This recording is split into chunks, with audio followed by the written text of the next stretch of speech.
जो कृष्ण है वो ही नारायण बनता है।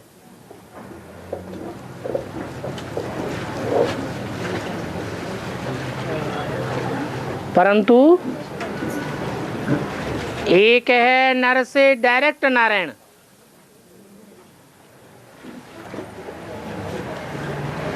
और एक है नर से प्रिंस, फिर नारायण।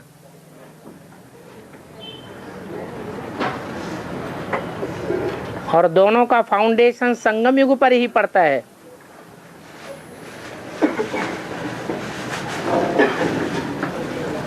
सन 76 में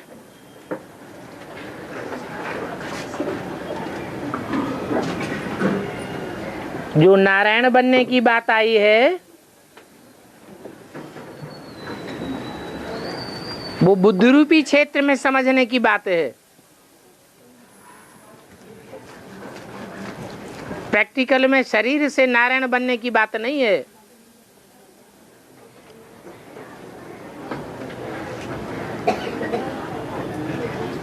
बुद्धि में ये ज्ञान आ जाता है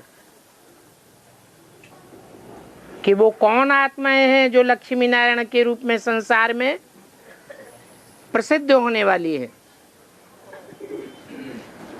तो उनको कहा जाता है नर से नारायण।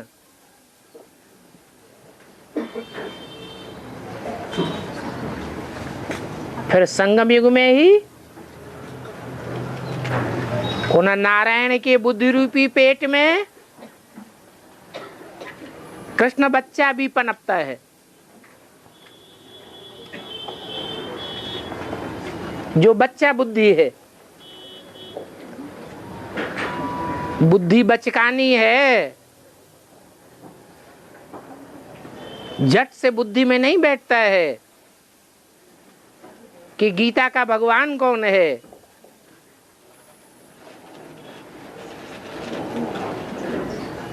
तो उस बचकानी बुद्धि को भी पूरा आत्माभिमानी बनना है।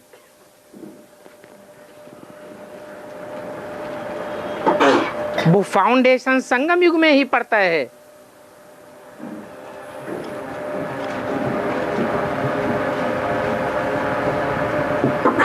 फिर कहा जाता है महानारायण, विष्णु रूप, जिसको चार आत्माएं रूपी भुजाएं दिखाते हैं।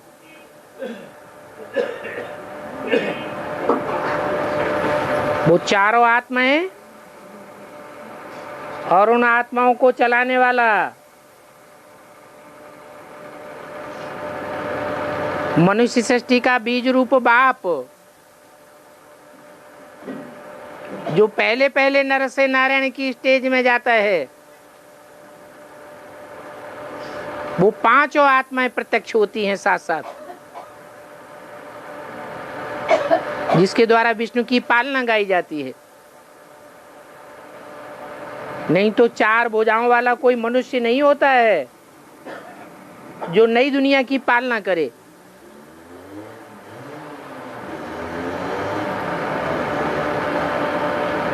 और प्रजापिता ब्रह्मा कुमारी ईश्वरी विश्वविद्यालय बेहद का अर्थ क्या है?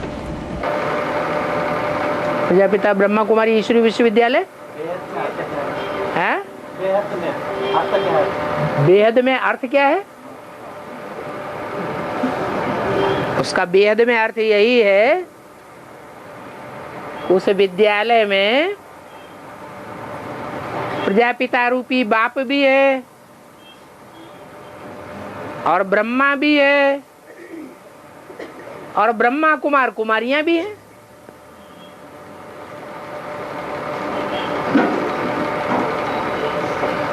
बेहद का होगा तो माँ बाप और बच्चे आपस में भाई बहन, ये प्रैक्टिकल में नाता देखने में आना चाहिए।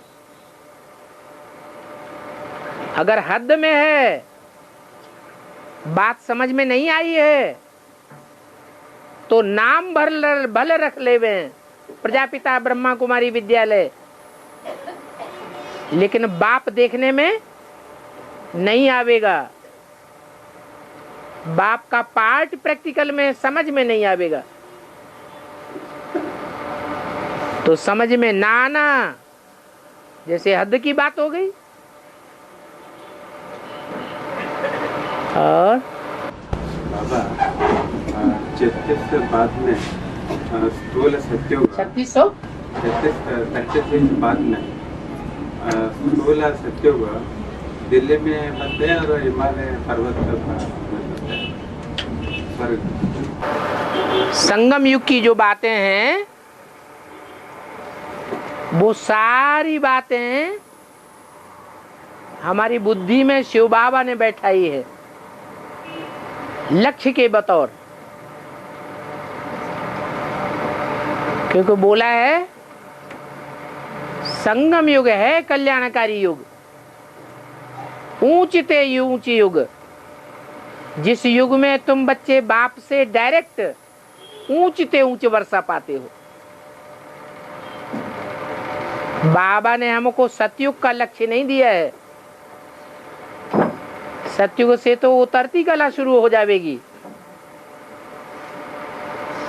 पुरुषोत्तम संगम युग में ऊंचते ऊंच पद पाने का लक्ष्य दिया है। तो 2036 के बाद वो तो नीची स्टेज है, उससे पहले है ऊंच पद पाने की बात।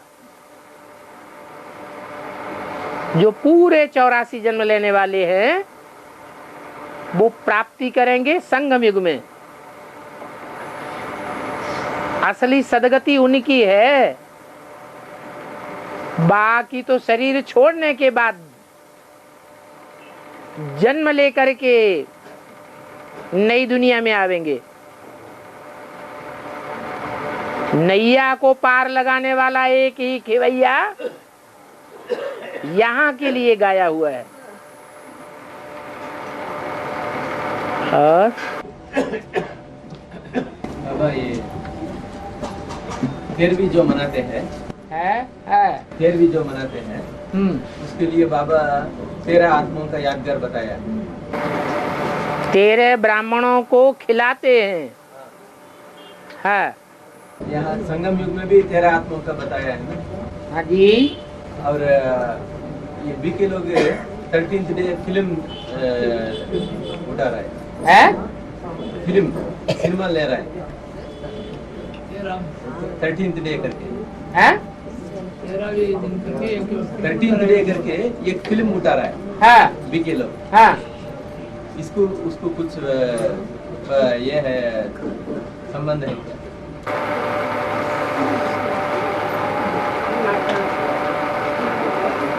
जो फिल्म उतारा है उसमें क्या है? नहीं, अभी इनॉग्रेशन किया है, पूरा नहीं किया, शुरू किया है। हाँ हाँ, तो जब बात क्लियर हो जाए तभी पता लगे ना कि वो क्या भक्ति मार्ग चला रहे हैं। बाकी दुनिया में जो 13वीं का भक्ति मार्ग है वो तो क्लियर है कि सूर्यवंश के 12 और चंद्रवंश का एक मुखिया। जब कोई मरते हैं तो बाद में 13 ब्राह्मणों को खिलाते हैं, निमंत्रण दे करके बुलाते हैं। तब समझते हैं आत्मा का उद्धार हुआ। यहाँ तो जीते जी मरने की बात है। जो जीते जी मरते हैं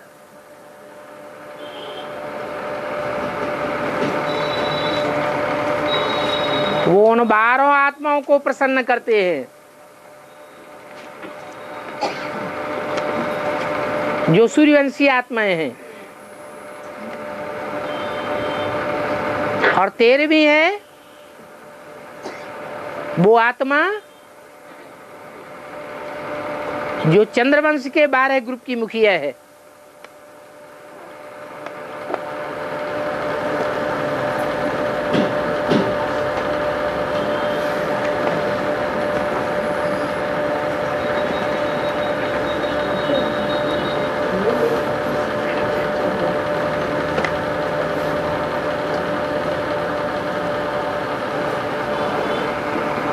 अलफ को मिला अल्लाह, बे को मिली बादशाही।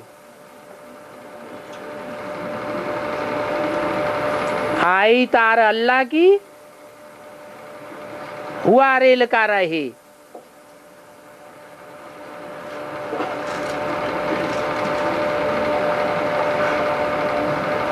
यज्ञ के आदि में दो आत्माएं थी भागीदार के रूप में।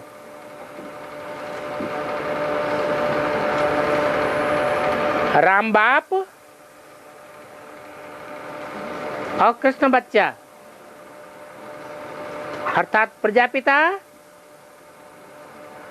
और उसकी रचना ब्रह्मा।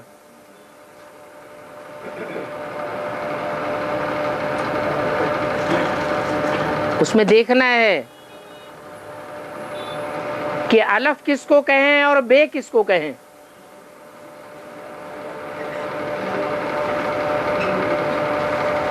शुरुआत के हिसाब से देखेंगे सिर्फ, मध्य और अंत को छोड़ दें तो ऐसे ही दिखाई पड़ता है कि ब्रह्मा खड़ा रहा, कृष्ण की आत्मा खड़ी रही पुरुषार्थ में सन 68 तक, और यज्ञ के आदि से ही राम वाली आत्मा चली गई, गिर गई। तो खड़ा हुआ कौन हुआ? ब्रह्मा बाबा। और पड़ा हुआ कौन हुआ? जिसका पुरुषार्थ पड़ गया, गिर गया, वो कौन हुआ? राम वाली आत्मा। परंतु ये तो अधूरा पुरुषार्थ हुआ। क्यों? क्योंकि मुरली में बोला है राम फेल हो गया। अच्छा, राम फेल हो गया तो त्रेता में चंद्रवंशी बन गया। अब ऐसी कोई आत्मा सतयुग की होती है जो सतयुग में जन्म तो ले परंतु त्रेता में न जाए, चंद्रवंशी न बने। कोई होती है? हैं? कोई नहीं। तो इस बात की गहराई का ज्ञान तब मिलता है जब ब्रह्मा बाबा शरीर छोड़ जाते हैं और राम वाली आत्मा में बाप भगवान आकर के इस राज को क्लियर करते हैं कि संगम युग में 100 साल तक प्रैक्टिकल जीवन में खड़ी रहने वाली पुरुषार्थ में आत्मा एक ही मनुष्य सृष्टि का बीज रूप बाप है जिसे राम बाप कहा जाता है। वो ही अलफ है। पुरुषार्थ में पूरे 100 वर्ष के संगम युग में खड़ा रहने वाला है।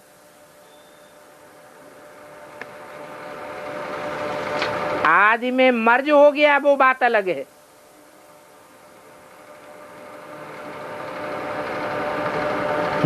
मर्ज होकर के तो पुरुषार्थ चलता ही रहता है। अभी ब्रह्मा की आत्मा को कहेंगे मर्ज या इमर्ज? मर्ज हो गई।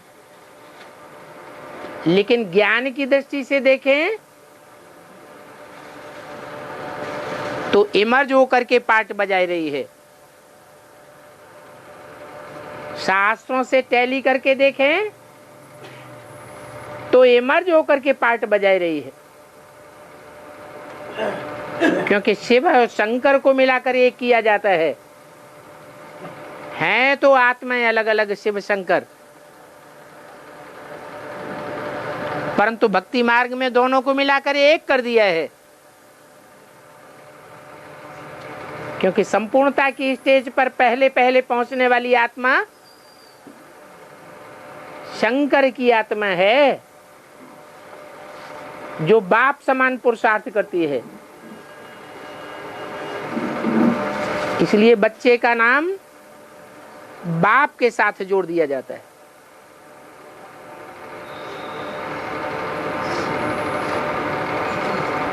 तो आदि से अंत तक खड़ा रहने वाला डंडा राम बाप वाली आत्मा है। कृष्ण वाली आत्मा उसके मुकाबले कहेंगे बे, माने पड़ा हुआ डंडा। उर्दू में अलफ कहा जाता है खड़े हुए डंडे को, और बे कहा जाता है पड़े हुए डंडे को।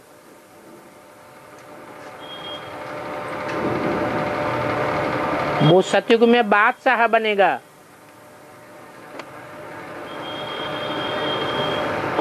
परंतु जो सतयुग में बादशाह बनेगा उसको बादशाह बनाने वाला कौन? उसको जन्म देने वाला कौन? कहेंगे राम वाली आत्मा ही संगम युग में निमित्त बनती है। जिसके तन में वो कृष्ण उर्फ ब्रह्मा की आत्मा प्रवेश करके पढ़ाई पढ़ती है। समझू और सयानी बनती है। नहीं तो 68 तक जो पुरुषार्थ हुआ उस आत्मा का, वो अधूरा पुरुषार्थ हुआ या संपूर्ण पुरुषार्थ हुआ है? अधूरा पुरुषार्थ हुआ। और जब अधूरा पुरुषार्थ है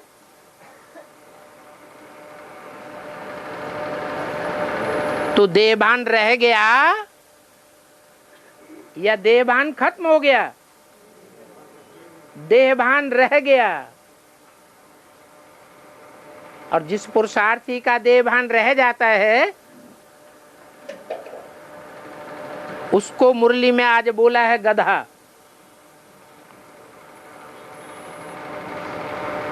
गधे मिसल पुरुषार्थ है। तो गधे मिसल पुरुषार्थ करने वालों में पहला नंबर किसका हुआ है?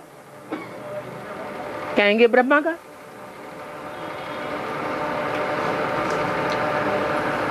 इसलिए रावण के सिर पर गधा दिखाया हुआ है। वो सब विकारों का बाप है। कामी इस्लामियों का भी बाप है। वो कामी इस्लामी भी उसके गोद में खेले हैं। सिर्फ कामी इस्लामी नहीं, क्रोधी क्रिश्चियंस भी उसकी गोद में खेले हैं। जो क्रोधी क्रिश्चियंस इतने क्रोधी हैं कि अपने बाप को भी मात देने में बाज नहीं आते हैं। ब्रह्मा को भी धोखा दे दिया। चुपचाप चोरी से वर्ल्ड रिन्यूअल ट्रस्ट बना करके सारी ब्रह्मा कुमारी संस्था को अपनी मुट्ठी में कर लिया। जब 2 दिन बाद ब्रह्मा बाबा को पता चला तो हार्ट ही फेल हो गया।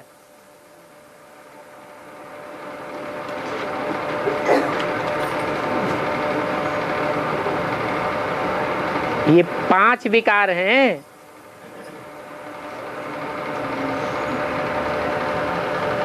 उन 5 विकारों को खड़ा करने, मजबूत बनाने, सॉलिड बनाने का काम ब्रह्मा की आत्मा ही करती है। बाप उन बच्चों को तरजीह नहीं देता। तो ब्रह्मा जैसे बाप है 5 विकारों का।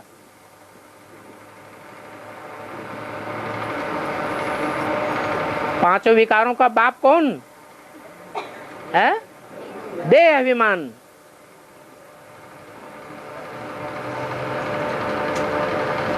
वो बाप उन बच्चों को वर्षा देता है, वरदान देता है। शास्त्रों में ब्रह्मा के वरदानों से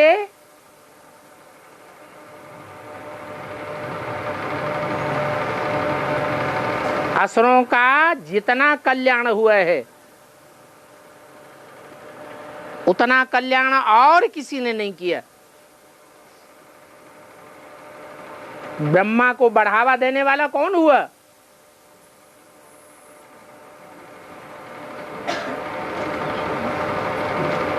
ब्रह्मा को बढ़ावा किसने दिया?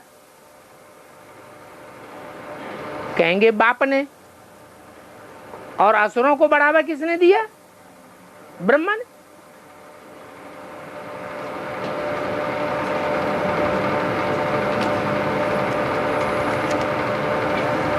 तो जो प्रश्न पूछा गया है कि अलफ को मिला हल्ला,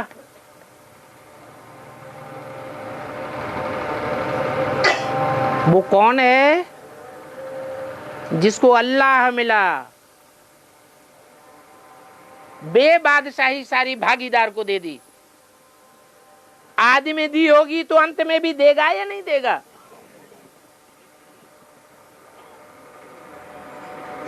ये विनाशी बादशाही की उसे परवाह नहीं है।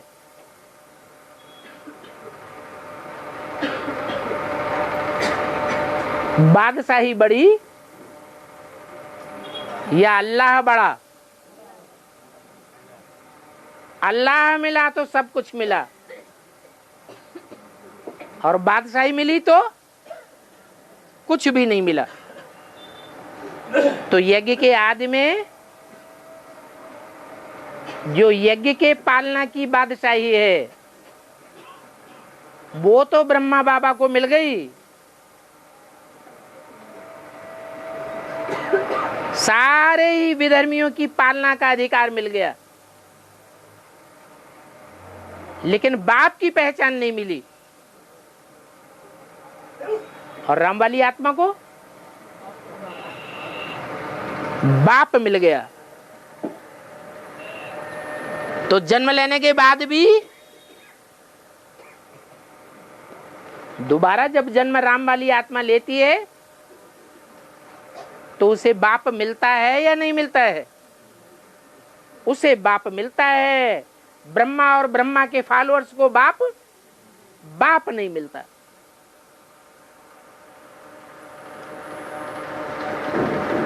इसलिए भक्ति मार्ग में कहते हैं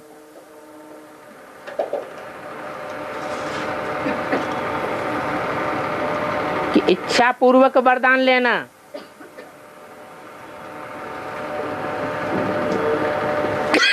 वो हल्का पुरुषार्थ है।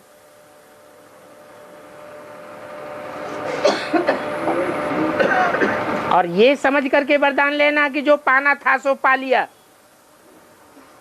अब हमें कोई वरदान नहीं चाहिए, बाप मिला सब कुछ मिला,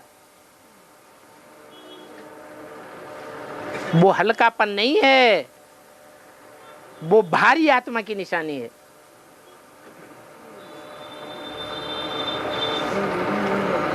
जो ब्राह्मण बच्चे हैं पक्के, वो राजाई की तमन्ना नहीं करेंगे इस जन्म में। इस जन्म में सेवाधारी बन करके रहना है। पुरुषोत्तम संगम युग में या राजाई करने की तमन्ना रखनी है, सेवाधारी बन करके रहना है। तब कहेंगे फॉलो फादर। यहां सेवाधारी बन करके रहेंगे तो जन्म जन्मांतर वहां हम सेवा कराने के निमित्त बन जाएंगे। और यहां राजाई ले लेंगे, बादशाही ले लेंगे, दूसरों के ऊपर हुक्म चलाए लेंगे, अल्पकाल की तमन्ना पूरी कर लेंगे, तो वहां जन्म जन्मांतर के लिए कम हो जाएगा।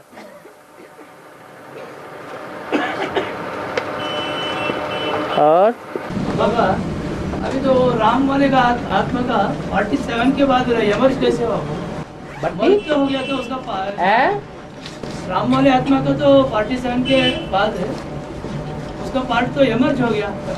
47 के बाद नहीं, 42 के बाद। हाँ, वो इमर्ज कहाँ कहेंगे? और राम वाली आत्मा जानती है कि मैं राम वाली आत्मा हूँ? वो तो अज्ञान की बात है। जब ज्ञान में आएगी तभी तो इमर्ज कहेंगे, कि ज्ञान में आने से पहले इमर्ज कहेंगे, ज्ञान में आने के बाद इमर्ज कहेंगे। तो ब्रह्मा बाबा ने जब शरीर छोड़ दिया उसके बाद वो आत्मा बेसिक ज्ञान में आती है। बेसिक ज्ञान से एडवांस ज्ञान में ट्रांसफर होने में भी तो टाइम लगता है। तो वो 7-8 साल का टाइम लगा। जब ट्रांसफर हो जाए तब कहेंगे कि मर्ज हुई। राम वाली आत्मा को अपने स्वरूप का भान होता है। हु एम आई माना रियलाइजेशन कोर्स का प्रैक्टिकल रूप ब्राह्मणों की दुनिया में शुरू होता है। बाप का ज्ञान है ही हु एम आई का। हु एम आई सिर्फ इतना ज्ञान नहीं है मैं आत्मा हूं, वो तो सभी है। कीड़े मकोड़े भी आत्मा है। ये बाप का ज्ञान नहीं है। बाप का ज्ञान है हु एम आई, अर्थात मैं इस सृष्टि रूपी रंगमंच पर कौन सा विशेष पार्ट बजाने वाली आत्मा हूं। ये पक्का निश्चयात्मक ज्ञान बुद्धि में बैठ जाए तब कहेंगे राम वाली आत्मा इमर्ज हुई। और ब्रह्मा का आत्मा भी वही है। ब्रह्मा का आत्मा भी अभी इमर्ज होकर कर रहा है। इमर्ज कहाँ है? और तो प्रवेश होकर के पार्ट बजा रही, जैसे शिव प्रवेश है, प्रवेश होकर के पार्ट बजाता है। प्रत्यक्ष तो नहीं है क्योंकि वो तो बिंदी ही है। और ब्रह्मा वाली आत्मा सा शरीर नहीं है, वो तो सूक्ष्म शरीर है। सूक्ष्म शरीर मर्ज होता है या उसे मर्ज कहा जाता है? मर्ज कहा जाता है। हाँ, बीज रूप आत्मा जो बच्चे हैं उनके संसर्ग संपर्क में आने से वो भी बीज बन जाता है। जैसे शिव बाप बीज है, प्रवेश करता है तो पता ही नहीं चलता कब आता है कब चला जाता है। ऐसे ही ब्रह्मा की आत्मा भी हम बच्चों में प्रवेश करती है, रुद्रमाला के बच्चों में, तो कब प्रवेश करती है कब चली जाती है हम बच्चों को पता ही नहीं चलता, क्योंकि बीज रूप स्टेज है, हल्की फुल्की स्टेज है। तो उसे भी मर्ज कहेंगे, इमर्ज नहीं कहेंगे। और हाँ, अभी इस बात को हम प्रूव कैसे करेंगे कि आदि में जो राम वाली आत्मा जो थी है, जिसे अलग को मिला अल्लाह और ये कहते हैं, और अभी जन्म लेकर वही आत्मा है, इसको हम प्रैक्टिकल में प्रूव करेंगे। मुरली के पॉइंट्स जो दिए हुए हैं वो एक नहीं है, अनेक हैं। बाप की पहचान के पॉइंट 2-4 हैं या अनगिनत हैं। उन पॉइंट से टैली करो, क्योंकि मुख्य ज्ञान तो बाप की पहचान का ही ज्ञान है ना। अगर बाप की पहचान नहीं हुई तो बच्चे की पहचान हो ही नहीं सकती। पहले पहले है बाप की पहचान। उस पहचान में ज्ञान का बड़ा मुद्दा समाया हुआ है। ज्ञान, जानकारी किस बात की? अपनी जानकारी और अपने बाप की जानकारी। तो जब तक बाप की ही पहचान नहीं हुई है तो आत्मा को अपने पार्ट की पहचान नहीं हो सकती।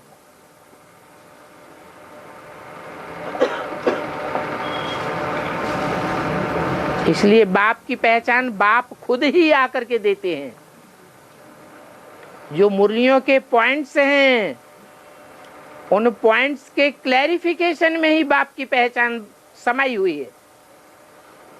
बाप खुद आकर के अपना परिचय देते हैं। बाप का प्रत्यक्षता वर्ष है ही 76 के बाद ही बाप की पहचान मिलती है। वो बाप मनुष्य सृष्टि का बाप है, मर्ज रूप में है या इमर्ज रूप में है? क्या कहें? है? जरूर कहेंगे इमर्ज रूप में है। बाप का प्रत्यक्षता वर्ष माना प्रत्यक्ष हो चुका। अब किनके सामने प्रत्यक्ष हो चुका? जिनके सामने प्रत्यक्ष हो चुका उनको ये प्रश्न नहीं आवेगा क्या प्रूफ है कि वो ही बाप है। ये प्रश्न किसको पैदा होगा? ये प्रश्न उनको पैदा होगा जिनको अभी निश्चय नहीं हुआ है कि राम का पार्ट बजाने वाली आत्मा कौन है, और उसमें शिव बाप प्रवेश करके पार्ट बजाता है। इसका क्या प्रूफ है?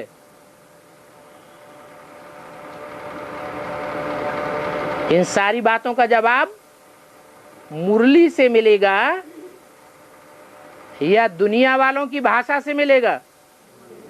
मुरली से ही जवाब मिलता है। परंतु मुरली की व्याख्या बाप टीचर के बगैर कोई कर नहीं सकता। वो बाप ही टीचर बन करके उन महावाक्यों की व्याख्या करता है। उस व्याख्या के आधार पर बाप प्रत्यक्ष हो जाता है। और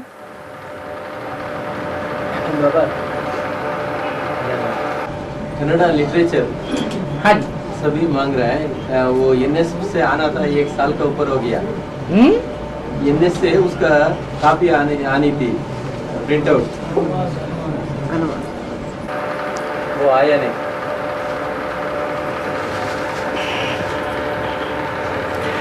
कोई भी लिटरेचर है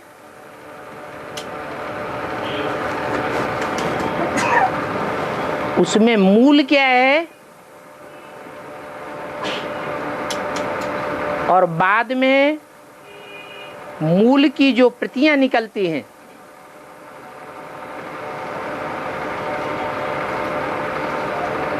वो प्रतियों में सच्चाई ज्यादा है या मूल में सच्चाई ज्यादा है? तो चाहे कन्नड़ा लिटरेचर हो, चाहे बंगाली लिटरेचर हो, चाहे गुजराती लिटरेचर हो, वो मूल नहीं है, ट्रांसलेट किया हुआ है। और ट्रांसलेट करने के बाद बहुत सी बातों का अर्थ बदल जाता है। इसलिए मूल पॉइंट से हटा करके बुद्धि को डुप्लीकेट में नहीं ले जाना चाहिए। अगर डुप्लीकेट में ले जाएंगे तो हम सच्चाई से जुदा कर देंगे लोगों को। आगे चल करके ये हिंदी ही इंटरनेशनल भाषा बन जाएगी।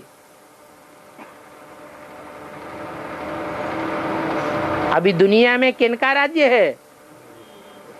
कौन सी कौम का राज्य है? अंग्रेजों का राज्य है। लेकिन लास्ट में दुनिया में किसका राज्य आएगा? जैसा राजा होता है वैसी ही उसकी भाषा होती है।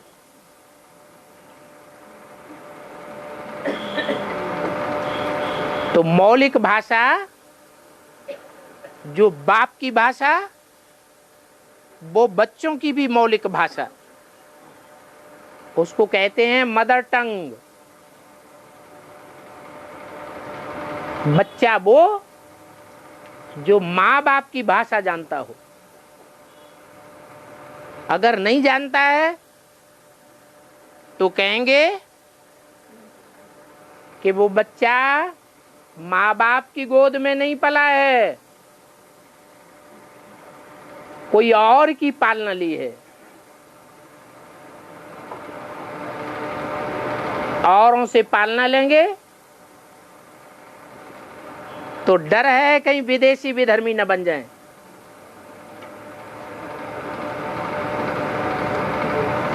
इसलिए बाप की पालना में ही पलना चाहिए।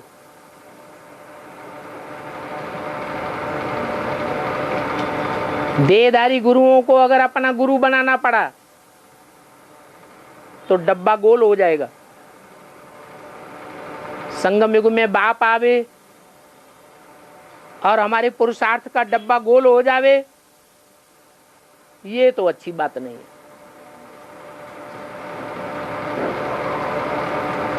बाप का डायरेक्ट बच्चा बनना अच्छा या थ्रू थ्रू बनना अच्छा है? डायरेक्ट बनना बच्चा नहीं बाबा, फिर सेवा के लिए तो चाहिए। सेवा के लिए अनेक भाषाएं सीखे, अनेक भाषाएं सीख करके जो बाबा की भाषा है, और जिन आत्माओं को बाबा की भाषा नहीं आती है उनको बेसिक ज्ञान दीजिए, बाबा का परिचय दीजिए, बाबा का संदेश दीजिए, बाबा की पहचान कराइए।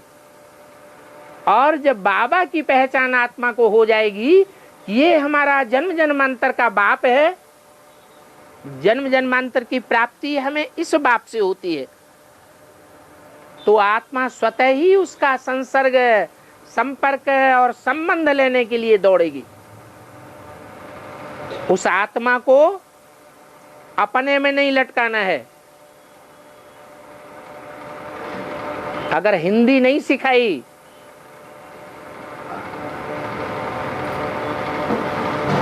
और प्रादेशिक भाषा को ही बढ़ावा दे दिया तो रिजल्ट क्या होगा? वो आत्माएं फिर हिंदी बाप की टंग सीखें, बाप की भाषा बोलेंगी? सीखेंगी? नहीं सीखेंगी, वंचित हो जाएंगी। हमें बाप का वारसदार बनना है और दूसरों को भी बाप का वारसदार बनाना है। न भगत बनना है, न दूसरों को भगत बनाना है। और नहीं बाबा, ये नइयों के लिए चाहिए। कब तक नए बनाएंगे? नयों को बनाने के लिए जिम्मेवारी वो बीके वालों के ऊपर दे दी ना। अभी तो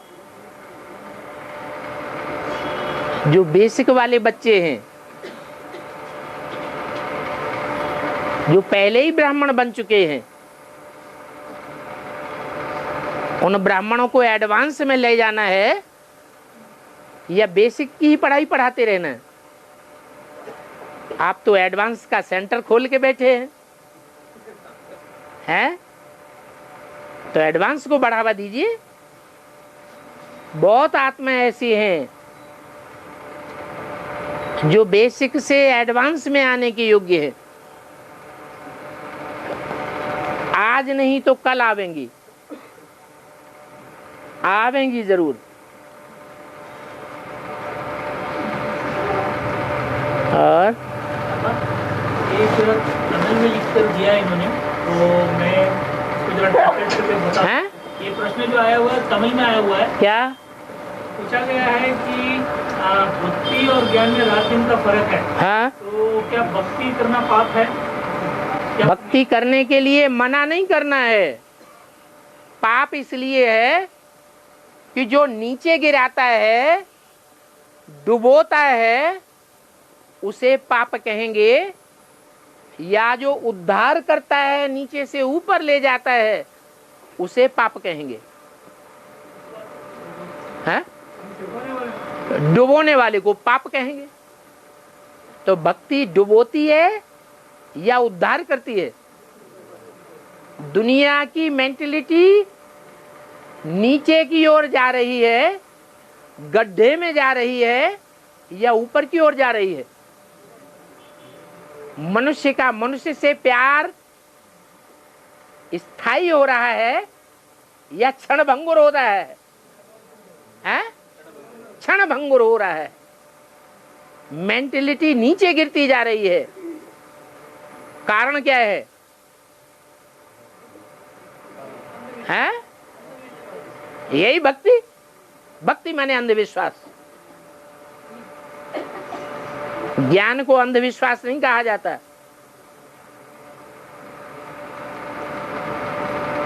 भक्ति है नीचे गिराने वाली और ज्ञान है ऊपर उठाने वाला। भक्ति करते करते बुद्धि एकदम गड्ढे में चली गई। मनुष्य मात्र की बुद्धि गड्ढे में चली गई।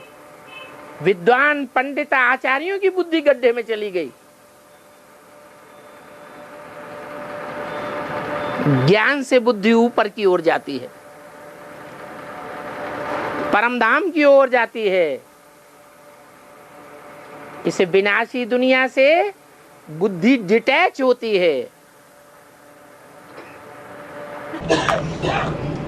फिर भी बोल रहे हैं ज्ञान भक्ति ज्यादा किया है और ज्ञान ज्यादा उठाते हैं, बोला है। वो तो हो चुका ना।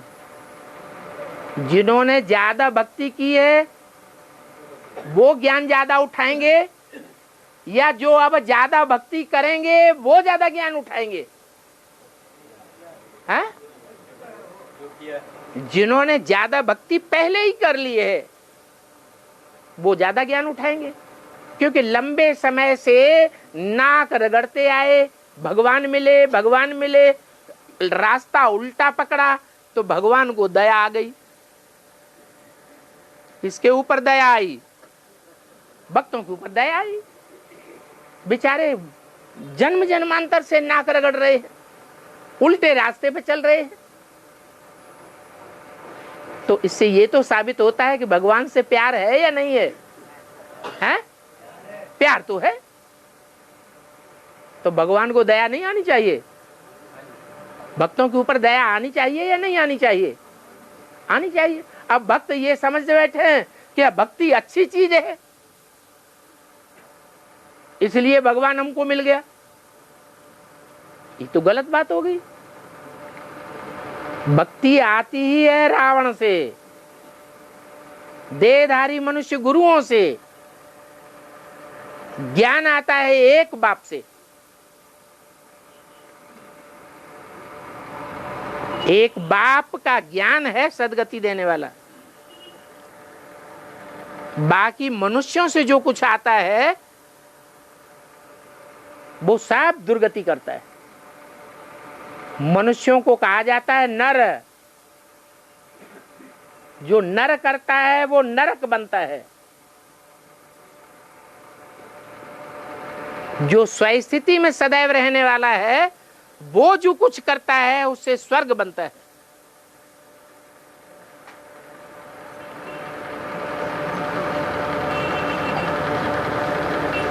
बाबा आज की मुरली में आए हैं, है।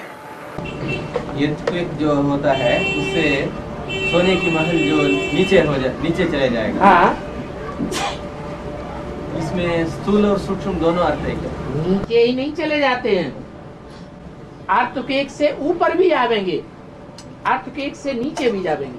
हाँ वही, ये तो पहले जो बताया अर्धविनाश के बारे में बताया। हाँ जी, हाँ। उसे नीचे चले गए। तो नीचे चले गए बना तो त्रेतायुग के अंत में सोने की महल स्थूल में रहेगा क्या? सोने का महल का मतलब है सोना भरपूर होगा मिट्टी की तरह। यहाँ सोना देखने को नहीं मिलता है, मिट्टी ही मिट्टी चारों ओर। और वहां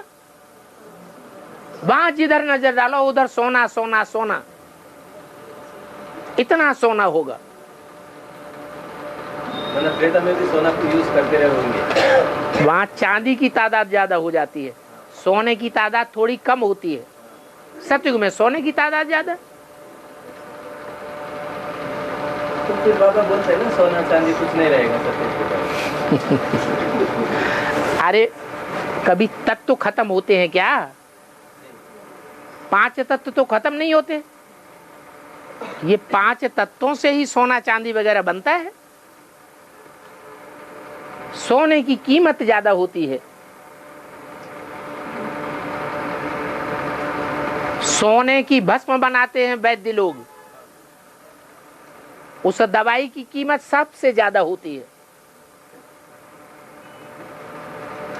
तो तत्व तो है, लेकिन सात्विक तत्व है या तामसी तत्व, विषैला तत्व है? सात्विक तत्व है।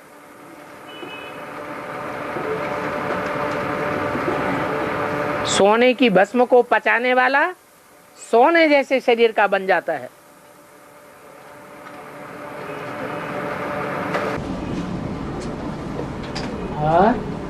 बाबा एक और सवाल है वही भाई का। हाँ? कि एक और सवाल है हाँ। भाई का, जो उन्होंने वो पूछ रहे हैं कि बेसिक नॉलेज में जिन्होंने इनको दिया था ज्ञान, जिन्होंने इनको इंट्रोड्यूस करवाया था, इनको ये भाई साहब, ये भाई है जो तमिलनाडु से आए हुए हैं। हाँ, तो वो पूछ रहे हैं कि वो जो बहन ने इनको जो बेसिक नॉलेज दिया था, वही बहन को अगर वो एडवांस ज्ञान देना चाहते हैं, लेकिन वो अब कहाँ है वो पता नहीं, और अगर पता भी है तो वहाँ पे जा नहीं सकते, तो फिर कैसे इनको एडवांस ज्ञान का इंट्रोडक्शन दें? हाँ। तो कैसे पूछ रहे हैं इनको? अरे पता लगाने से, ढूंढने से भगवान भी मिल जाता है आखिरी में, तो वो बहन भी मिल जाएगी। है और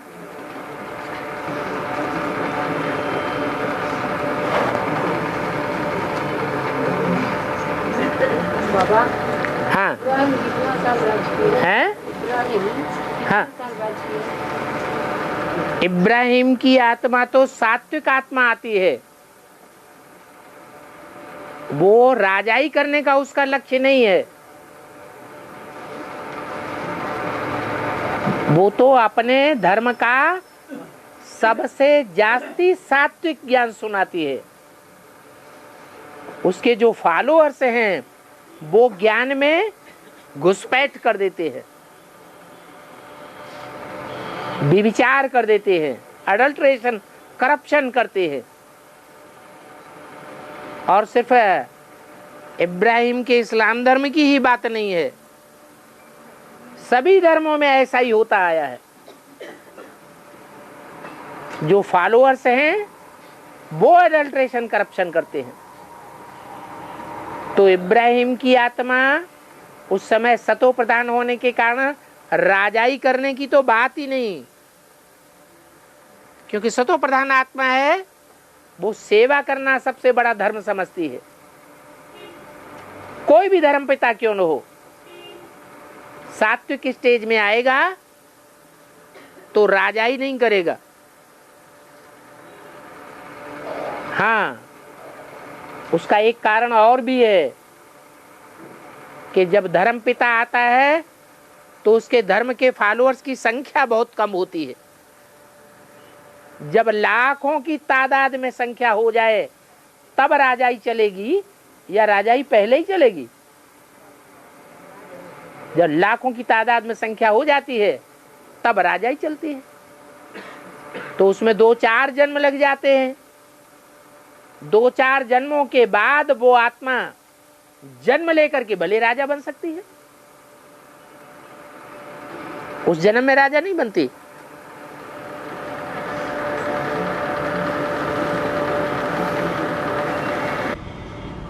बाबा, हाँ, पिछले प्रश्न में बाबा ने बोला है ब्रह्मा बाबा रुद्रमणि आत्मा में प्रवेश करके सेवा करता है। हाँ। वो आने जाना नहीं मालूम पड़ता है, हल्का फुल्का होता है।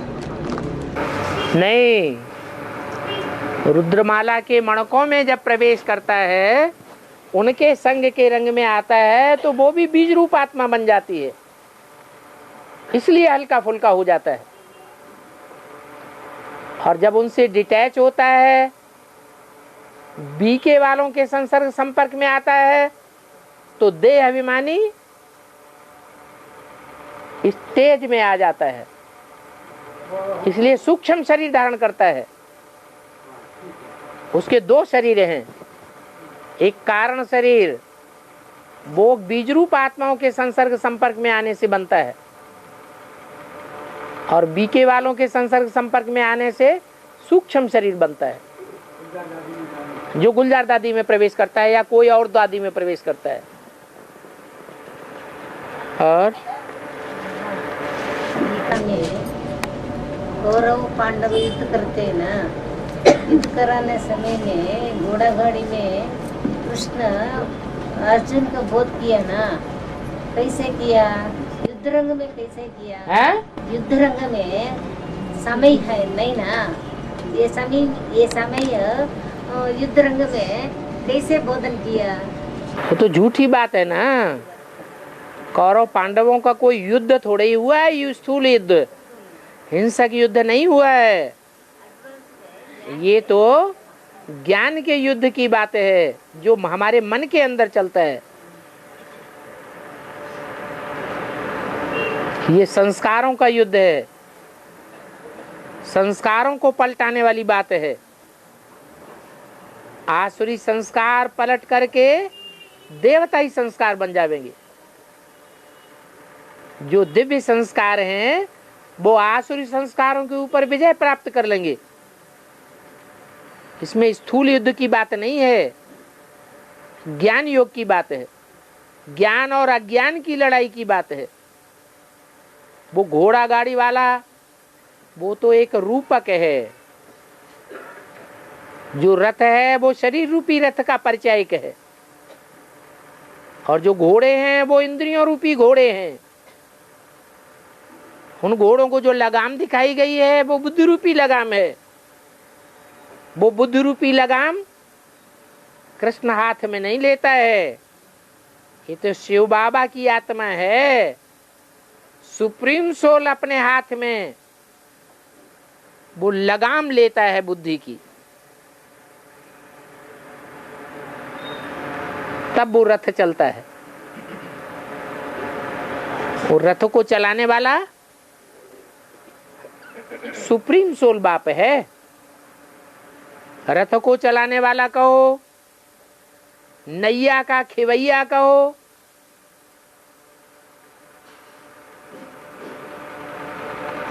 शंकर चाप जहाज कहो,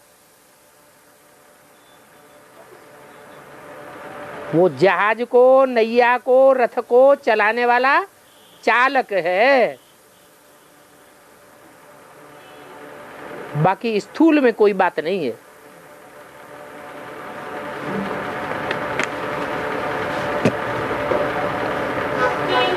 बाबा जगदम्बा माँ को योगदान करने के लिए बताया, कैसे करना। अरे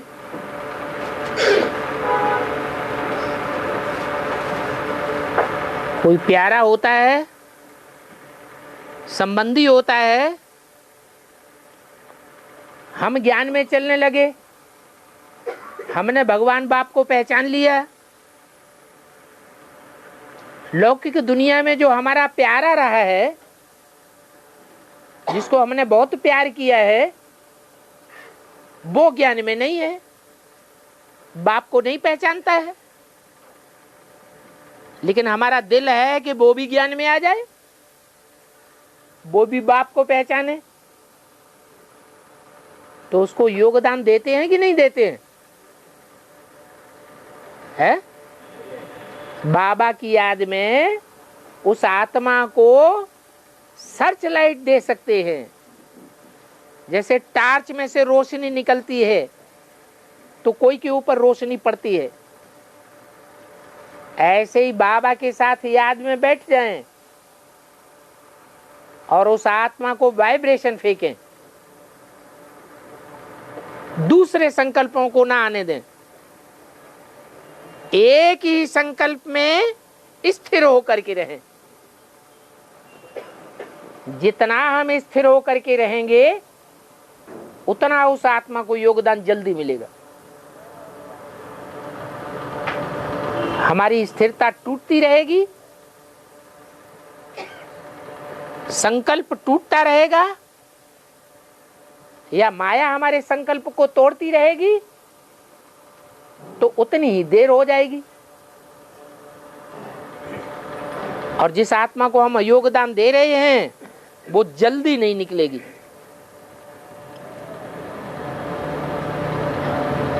इसलिए बोला, तुम ब्राह्मण बच्चों के संकल्प में बहुत ताकत है। उसको कहते हैं संकल्प सिद्धि।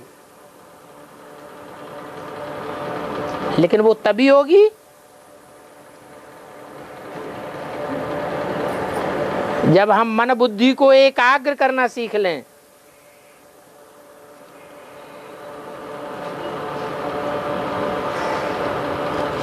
जिसको हम योग कहते हैं, याद कहते हैं, निरंतर याद,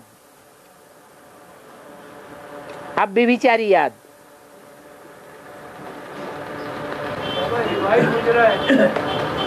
पेपर और माया में अंतर क्या है? हैं?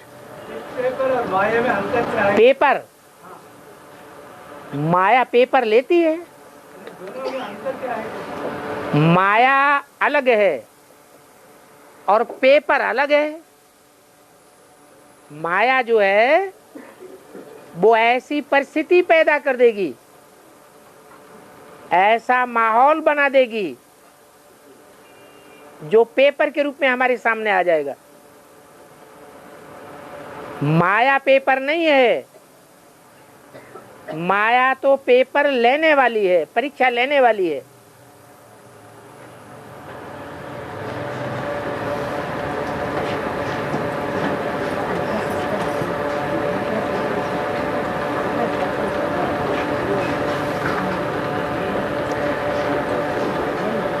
ये करप्शन, अडल्ट्रेशन, बेहद में इसकी शूटिंग कैसे होती है।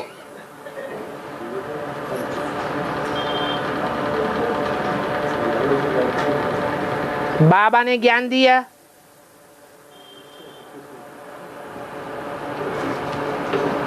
भगवान सर्वव्यापी नहीं है, इसका क्या मतलब हुआ? सर्वव्यापी नहीं है इसका क्या मतलब है? एक व्यापी है। अब जो करप्शन फैलाने वाले हैं वो इस बात को नहीं मानेंगे, क्योंकि उन्हें तो सर्वव्यापी भगवान से ज्यादा फायदा है, क्योंकि वो खुद भगवान बन करके बैठना चाहते हैं। वो दुनिया को ये सिखाना चाहते हैं कि भगवान स्वर्ग स्थापन नहीं करता, स्वर्ग स्थापन करने वाले हम हैं।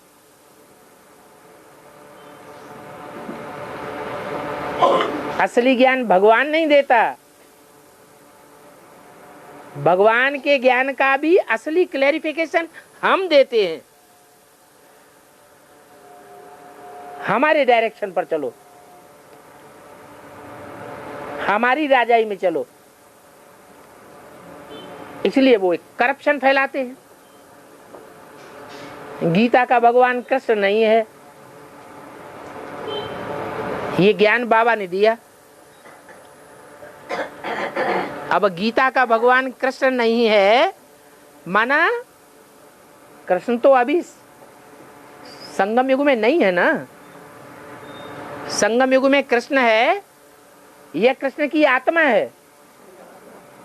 क्या नाम है उसका? ब्रह्मा। तो वो खुद करप्शन फैलाने वाले ब्रह्मा को ही साकार रूप में भगवान समझे बैठे हैं। उनका ब्रह्मा से लगाव लग गया है, अटैचमेंट लग गया है। इतना अटैचमेंट हो गया है कि ब्रह्मा के अलावा और और किसी की सुपीरियरिटी उनको पसंद ही नहीं है, देखना भी नहीं चाहते, सुनना भी नहीं चाहते।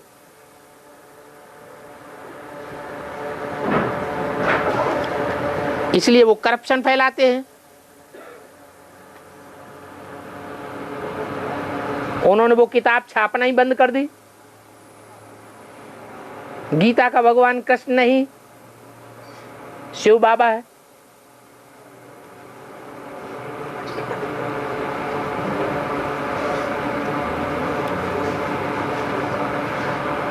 ऐसे ढेर सारे ज्ञान के प्रश्न हैं, ज्ञान की बातें हैं, जिन ज्ञान की बातों को तोड़ मड़ोड़ करके उन्होंने अज्ञान बना दिया अपने स्वार्थ के लिए।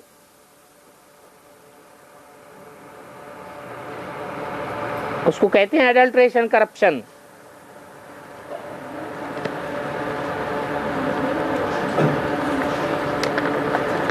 कोई ने पूछा है बैंगन नहीं खाना है बाबा, क्यों? क्योंकि बाबा ने मुरली में बोला है बेगन बेगुन है,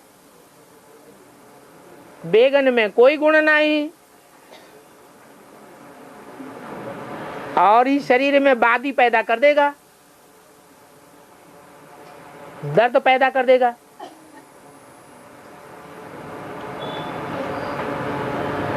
तो जैसे और चीजों को खाने के लिए मना कर दिया, अचार खाने को मना कर दिया, सड़ा के बनाया जाता है, प्याज लहसुन खाने के लिए मना कर दिया, उत्तेजना बढ़ाता है इंद्रियों में, मूली खाने के लिए मना कर दिया,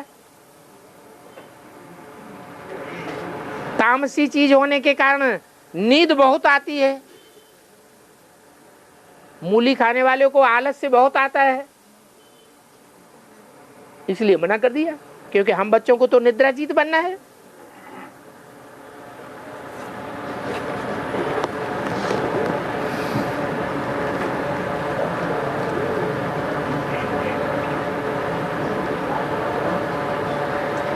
निसंकल्प बनना अच्छा है या मनन चिंतन करके संकल्प चलाना अच्छा है?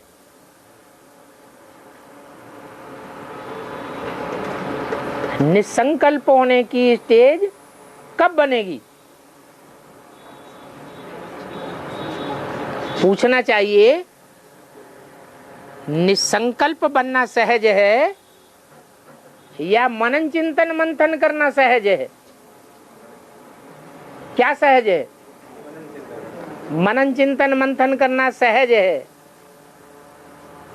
तो जो सहज है वो पहले कर लें, ये है पहली सीढ़ी।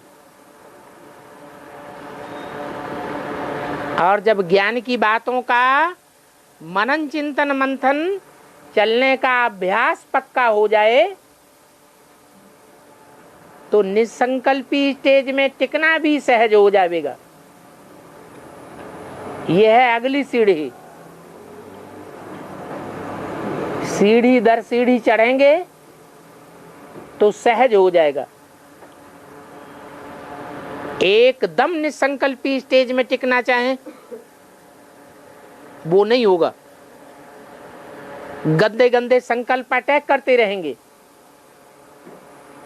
इसलिए पहले कोशिश करना है कि शुद्ध संकल्पों में टिकें, मनन चिंतन मंथन करने का मादा डालें, अभ्यास करें, फिर निराकारी स्टेज में भी टिक जाएंगे। हमारी उल्टी सीढ़ी है, उल्टी सीढ़ी जब चढ़ेंगे तो पहले कलयुग की सीढ़ी क्रॉस करेंगे या त्रेता युग की सीढ़ी क्रॉस कर लेंगे। पहले कलयुग की सीढ़ी क्रॉस करें, फिर द्वापर की सीढ़ी क्रॉस करें, फिर त्रेता की सीढ़ी क्रॉस करें, फिर सतयुग की सीढ़ी क्रॉस करेंगे, फिर पुरुषोत्तम संगम युग की ऊंची स्टेज में पहुंचेंगे जहां हीरे समान जन्म बनता है। वो है निराकारी स्टेज। सतयुग है स्वर्ग की सुखी स्टेज। अच्छे संकल्प वहां चलेंगे, दुख देने के संकल्प नहीं चलेंगे, न दुख देने के न लेने के।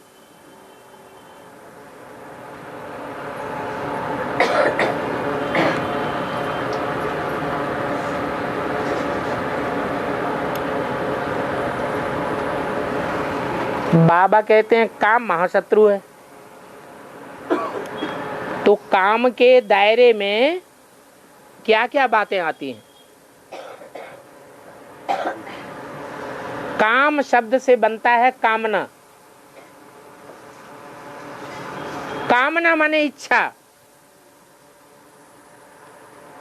अब अपने अंदर देखें झांक करके कि हमारे जीवन में सबसे ज्यादा लंबी कामना कौन सी बातों की होती है? इच्छा। तो सभी जानते हैं कि काम वासना प्रधान है।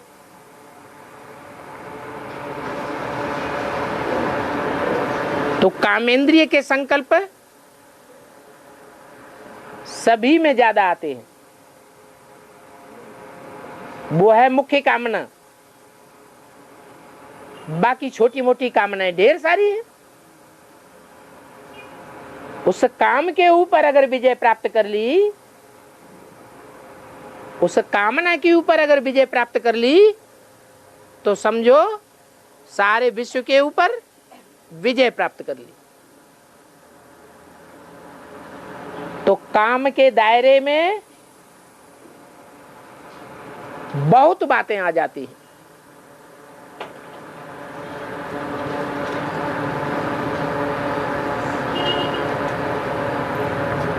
कोई व्यक्ति से मेल हो जाए, ये भी कामना है। कोई पदार्थ मिल जाए, ये भी कामना है।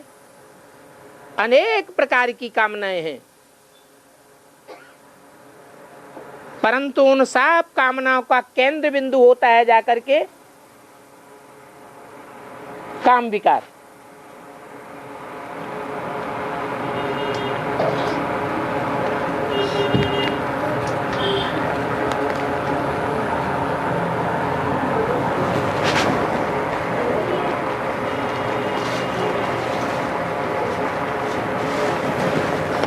ओम शांति।